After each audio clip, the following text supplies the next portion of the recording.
जैसा कि आप सभी को पता है कि आपके सामने यहाँ पर मंच पर विराजमान हर व्यक्ति और इस पंडाल में विराजमान हर एक व्यक्ति ये कोशिश कर रहा है कि इस देश की जो संस्कृति, जो सभ्यता है, उसको किस तरीके से बरकरार रखा जाए। इस देश के खत्म होते हुए लोकतंत्र को कैसे बचाया जाए, इस देश के अंदर जो भाईचारा, जो प्रेम, जो सौहार्द बचा हुआ है, उसे किस तरीके से बरकरार रखा जाए और इस देश की जो नींव, इस देश की जो मौजूदगी, इस देश की जो आत्मा है, हिंदू मुस्लिम संस्कृति सभ्यता, उसको किस तरीके से हम जिस तरीके से जीते आए हैं उसको किस तरीके से लंबा बरकरार रखा जाए, उसी के लिए आज ये सभा यहाँ पर स्थापित की गई है, यहाँ पर रखी गई है। और मैं ये कहना चाहती हूँ कि आप लोगों ने बड़ी संख्या में भाग लिया, इसके लिए भी बहुत बहुत धन्यवाद, बहुत बहुत आभार। देखिए, बात ये है कि इस देश के अंदर जो वर्तमान परिस्थितियां हैं उससे आप सब लोग अच्छी तरीके से वाकिफ हैं।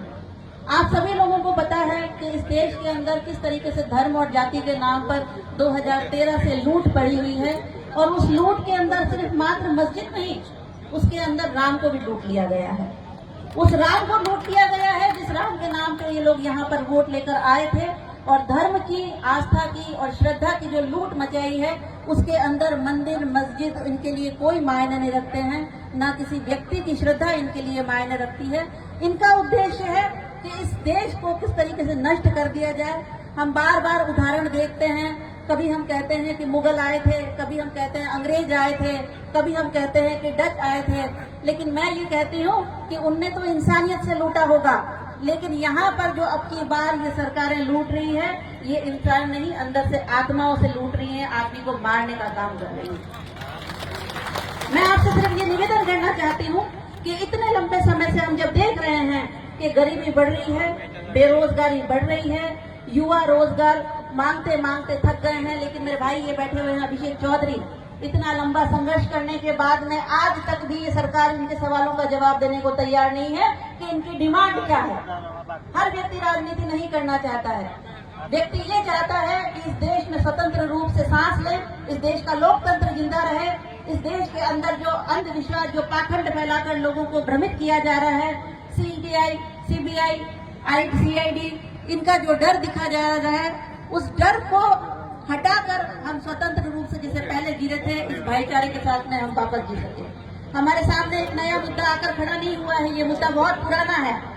हम लोगों को हिंदू मुस्लिम के नाम पर लड़ाया जाता है, मंदिर मस्जिद के नाम पर लड़ाया जा रहा है, और हम सब लोग उसके अंदर भागीदार हैं क्योंकि हम विरोध नहीं करते हैं। संविधान के अंदर आपने देखा होगा लोकतंत्र जिंदा है, उस लोकतंत्र की बदौलत आज हम यहाँ पर खड़े होकर ये बात कह रहे हैं कि हम लड़ाई लड़ने को तैयार हैं। और उस लड़ाई के अंदर इस सरकार से मैं आपके इस मंच से चुनौती देती हूँ कि अगर जो इतने लोग यहाँ जिंदे हैं तो आप सोचिए कि घर पर कितना जिंदा होंगे। इसलिए आप ये मस्जिदें तोड़ने का, ये मंदिर तोड़ने का जो नाटक कर रहे हैं, जो भ्रम फैला रहे हैं, इसे बंद कीजिए। इस देश को बचाइए, इस देश के नागरिकों को बचाइए, इस देश के युवाओं को बचाइए जो कि पेपर लीक की वजह से आत्महत्या कर रहे हैं, वो किसान जो पानी नहीं होने की वजह से, खाद नहीं होने की वजह से मर रहा है, वो बच्चा जो स्कूल में नहीं जा पा रहा। मैं ज्यादा समय नहीं लूंगी, मैं आपको ये बताना चाहती हूँ कि पिछले 10 साल के अंदर करीबन 1 लाख सरकारी स्कूल बंद करके हमारे बच्चों को अशिक्षित, अनपढ़ बनाने की कोशिश की जा रही है। ये बहुत बड़ा आंकड़ा है, हम इस आंकड़े में बात नहीं कर रहे हैं, लेकिन आज जो सबसे बड़ी जरूरत है वो ये है कि इस देश के अंदर, इस राजस्थान में, इस मारवाड़ के अंदर जो हिंदू मुस्लिम का भाईचारा, जो प्रेम है, उसके लिए मुसलमान नहीं लड़ेगा, इस देश का हिंदू लड़ेगा। और हम यहाँ से प्रण लेके जाते हैं कि उसके लिए हम लड़ने के लिए तैयार हैं।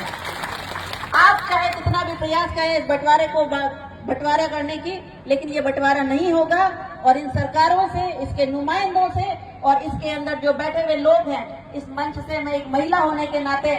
ये आपसे कहती हूँ कि ये अंबेडकर की धरती है, ये महात्मा गांधी की धरती है, ज्योतिबा फूले की धरती है, ये महाराणा प्रताप की धरती है। यहाँ आपने तेजा जी को भी देखा है, आपने जामो जी को भी देखा है, रामदेव बाबा जी को भी देखा है, आपने सबको देखा है। उसके बाद में मैं ये निर्णय ले चुकी हूँ कि यहाँ पर आप सिर्फ नफरत फैलाइए, लेकिन हम यहाँ पर इस नफरत को पनपने नहीं देंगे, इसको खत्म करने के लिए अंतिम सांस तक लड़ेंगे। और एक महिला होने के नाते जब मैं ये कहती हूँ तो मुझे पूरा यकीन है कि इस हड़ौदी की धरती से हर जो आदमी यहाँ पर आया है वो प्रण लेके जाएगा। और हमारी